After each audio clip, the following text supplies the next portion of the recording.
You got a rat infestation problem in your building? Forget about the exterminator! Forget about all of these fools who claim they have the right solution. You have the right solution! Technetium! Not only it revitalizes your body and soul, but it'll cure your asthma too. You might be squealing in pain whenever you drink it, but don't worry! Your foe will have it much harder than you. Magnesium may cause permanent brain, liver, lung damage. It may also cause cancer, diabetes, making you lose all of your hair, and finally make you piss in public places. Welcome to Puddle. In today's update, we're gonna tackle Chapter 5 of the game, the sewers. After how crazy the last two chapters have been, it's about time for the game to be a little bit down to earth again. And the game implies that in the most direct way possible, just in case you can imagine.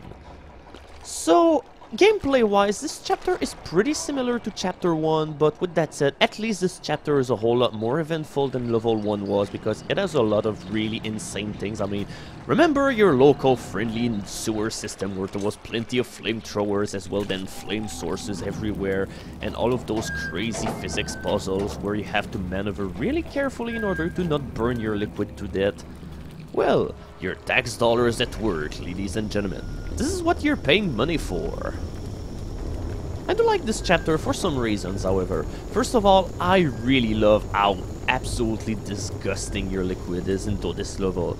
Some people claim like the liquids were too thick and that the water looked like crazy things and all of this, but here in this chapter, the crazy substances that is given to your liquid is totally justified here because, yeah, your liquid is absolutely gooey and disgusting and we love it for it.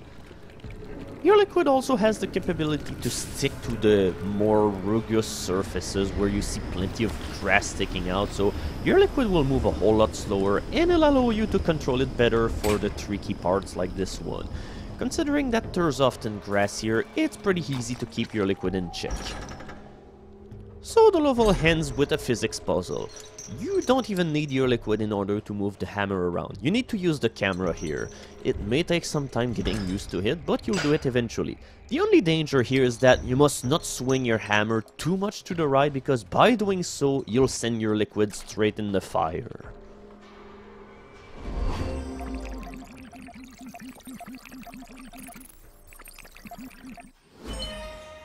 Difficulty-wise, this chapter seems much more balanced than the human body was because it offers less of these sequences where you're absolutely defenseless to keep all of your liquid in one piece. So usually with your skill you should be able to prevail through this part instead of just relying on rushing through and hoping that you'll have enough liquid at the end. Now this is where you see that the ability of your rat goo to stick to all of those grassy patches will help, because you can avoid this nasty flamethrower by slowly hedging your liquid. In fact, you don't really need to do it even that slow because it usually does a pretty good job of sticking into the ceiling no matter how hard you swing it around. Welcome to the Wheel of Fortune. Will you be lucky enough to keep your liquid alive, or will it sizzle out through all of these fiery hedges onto this spinning contraption?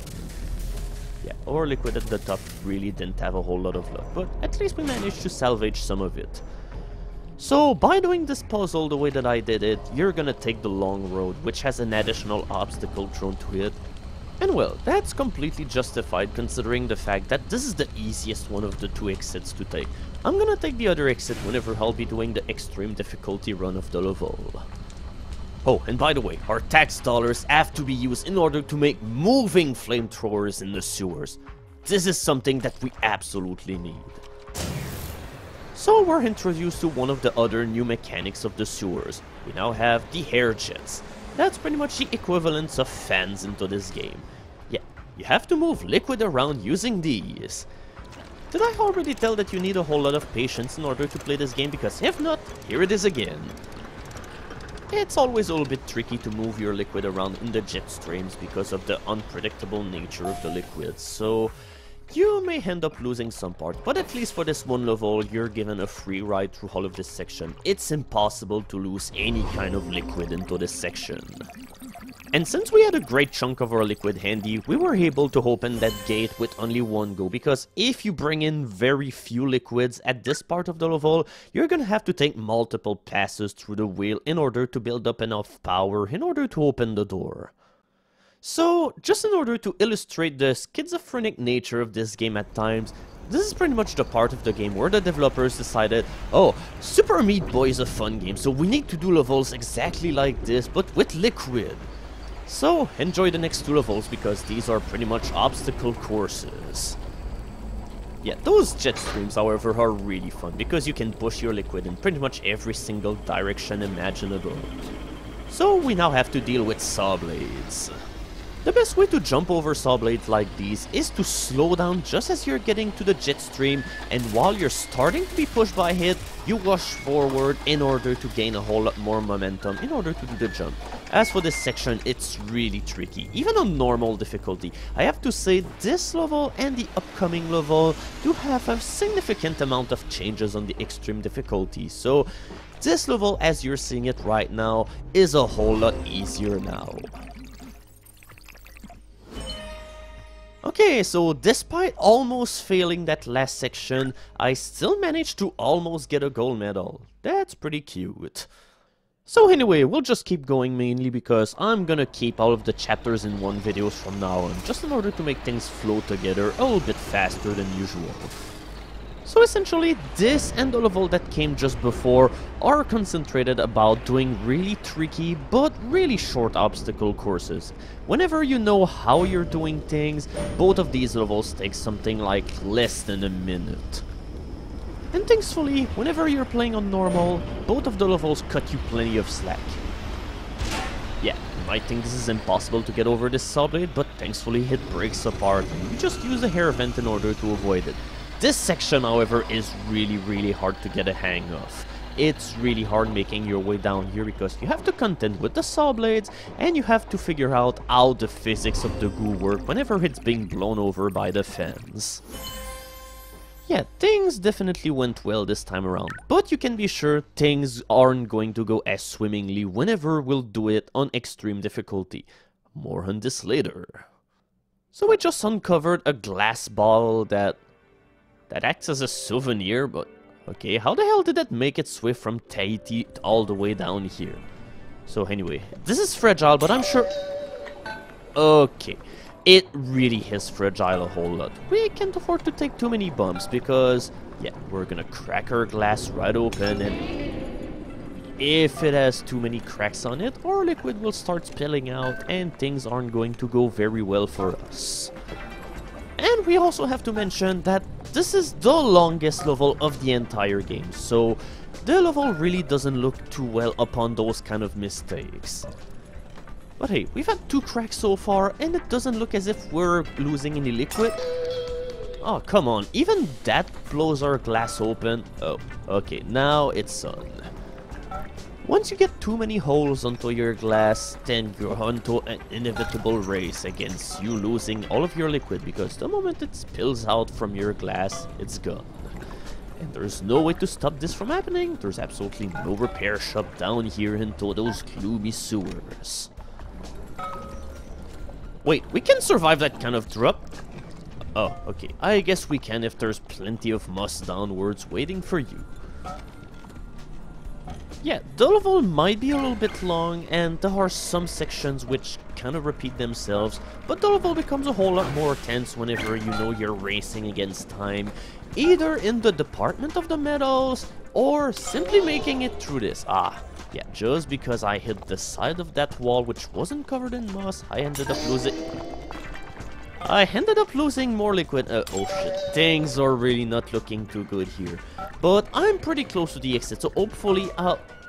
oh shit, this is not looking good. Oh my god, we only have about 2 seconds left, but come on, the exit is here. We can do it! Come on, go, go, go, go, go, go! Oh my god! Oh, I can't believe that... Alright, we're back to the beginning, so we'll try to be a little bit more careful this time. And in order to contrast the other run on which I pretty much bump my glass ball against every single obstacle out there, I'm gonna do a run in which I don't crack it at all. And if you do that, by the way, you get an achievement. This achievement refers to you as keeping you glass ball intact. Yeah, it's not your glass ball, but you glass ball, because you are the ball. You are the one who's rolling around into those sewers. Oh, and by the way, that wrecking ball is of no threat whatsoever. I have no clue how it's supposed to impede you, because it's really not in the way of anything, and whenever you're swinging your camera around, it won't really get in the way of the glass ball whatsoever, because it's affected by your camera, by the way. And now we're gonna have to deal with this obstacle this time around because our timing wasn't all too well. But yeah, you can be sure that bad things will happen if you end up onto this little gate whenever he'll slam open. And you don't really have a whole lot of time if you pretty much bring your ball to a complete stop, so you have to be careful. So the fast way of doing this section is to pretty much gently roll down your glass ball down this huge shaft and land your ball right into the moss pit below here, but since we're just gonna try to take no risk whatsoever, we're just gonna do it the gentle way. As for the final section, this is another one that you have to take, so you pretty much have to grind those gears in order to bring your glass ball to victory. Yeah, this section is pretty slow, but that's pretty much the price that you have to pay if you don't want to break your glass whatsoever. But I kinda like how come this entire section kinda feels daring, but here we go. Our entire ball will stay in one piece to the end. Here we go! We've completely managed to bring our souvenir ball to the end of this maze.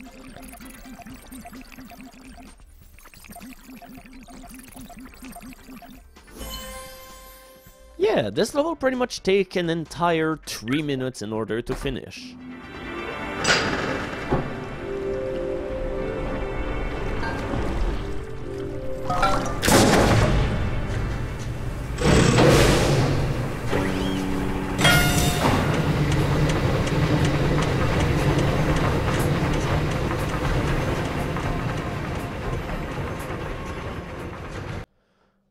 Alright, so from the look of things, we're gonna have another boss fight into this game. It's been a while since we've had one of those.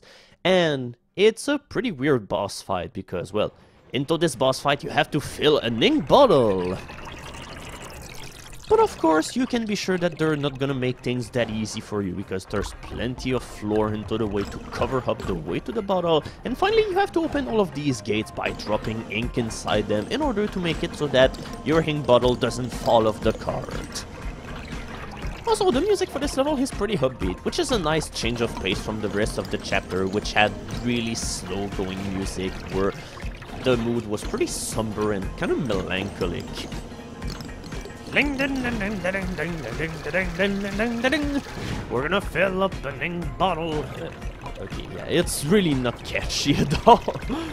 And of course, things are not made too easy for you, because if you try to go too fast here, you end up having your entire ink filler being slammed down by those giant pistons, which I really don't know why they're there. In fact, yeah, if they're there in order to make a facility where they manufacture ink, why the hell would they try to sabotage all of their equipment?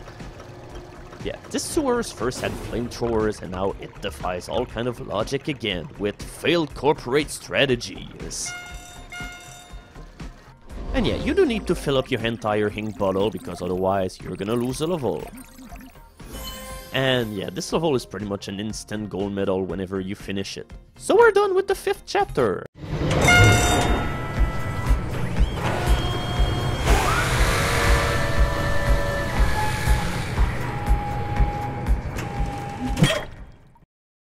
Okay, so who exactly spends their time drawing blueprints in an ink manufacturing facility in the middle of sewers that are filled up with flamethrowers? Well, maybe this is the only way this guy can get his inspiration. So, with all that said and done, it's time to take a look at the extreme difficulty differences in the entire chapter. This one is gonna be a doozy. In all of of the chapter, level 1 is probably the one level in the entire deal where things don't really feel all that different on extreme difficulty. But I found that this one section here is a whole lot trickier. I just tend to lose my fire here pretty much all of the time. Level 2 is where you start seeing some better changes. For instance, the Wheel of Fortune is now rotating about twice as fast, so you have to be more careful. But at the same time, I find it easier for me to get to the secret path that you can take. That makes the level a whole lot shorter. And also into this level, you have to go a whole lot quicker to earn a gold medal. Level 3 is where things start becoming a whole lot more difficult. For starters, the jet streams on extreme difficulty are much less powerful, so you have to be much more careful whenever you're angling your goo all over the place. And also, all of these saws are now moving all over the place, and this one right here, well, it's not really that harder, but with that said, on the normal difficulty, the saw blades will stop and start constantly, but here they're constantly on the move, so I don't know, maybe it's harder to avoid, but either way this section is pretty hard. And finally, the last jump that you have to do is harder too, because once again, both saw blades are moving, so you have to take into account the different trajectories that both of the saw blades will have in order to compensate for your jump. Really tricky stuff, but then again, in order to compensate, this level is really short. Level 4 pretty much has the same kind of difficulty changes than in level 3. First of all, this saw blade is now moving, which may make it easier or harder to get to that one point. And finally, the jet streams being weaker here, it's much harder to gather all of your liquid together. You pretty much have to get it stuck onto the walls in order for you to do anything. Oh, in this section here, don't you notice that it's missing something? Yeah, it's missing an entire jet stream. So while in normal this place was a complete cakewalk, here it's a whole lot more narrower and it'll take a lot of tries in order to get it right. Level 5 is pretty much 5 different shades of nastiness, because holy shit, this level is now a nightmare. Yeah, I only have 2 cracks on my glass ball, and yet you can see that the water is pouring out really quickly.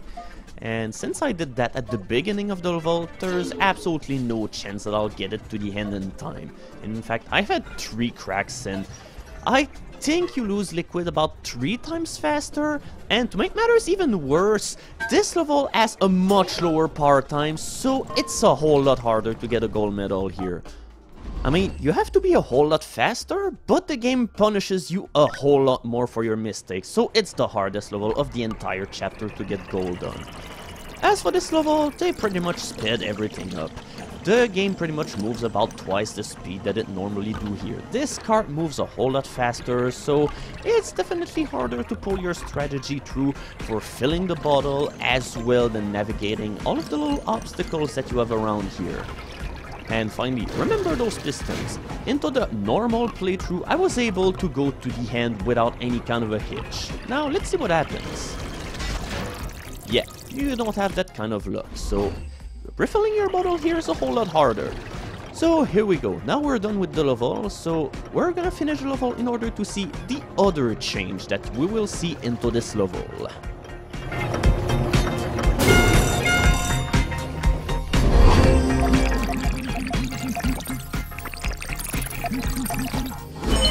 Yeah, this time around, you're not assured of getting a gold medal anymore whenever you'll finish this stage. You also have to fill your ink bottle really quick if you want to get to the gold medal in time. And that'll be it for Chapter 5, The Sewers. Stay tuned for the gold medal run of the chapter.